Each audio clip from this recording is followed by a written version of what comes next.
How to fix Shopify Tap and Chip Reader not connecting. Hello everyone and welcome back to our channel. In this guide, we'll walk you through how to troubleshoot your Shopify Tap and Chip Reader if it isn't connected properly, so let's dive right in.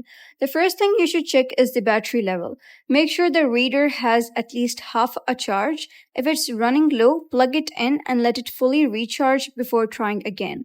Next, confirm that your Shopify POS app is completely up to date. Using an older version of the app can sometimes cause glitches or connection problems, so updating to the latest release is always a good idea. Another step is to test your internet connection.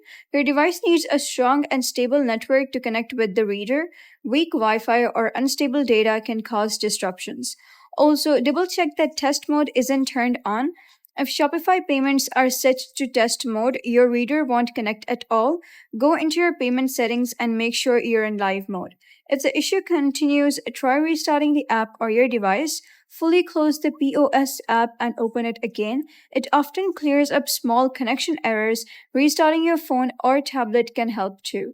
You can also try unpairing and repairing the reader. Disconnect it from your device, then follow the setup instructions inside the Shopify POS app to reconnect.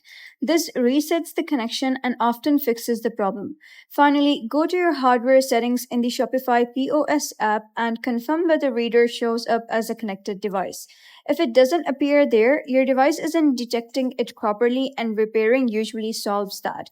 And that's it. These steps should help you get your Tap and Chip Reader working again. So that's it for today's tutorial. If you found this tutorial helpful, give it a thumbs up and don't forget to subscribe for more helpful tutorials. I'll see you in the next video.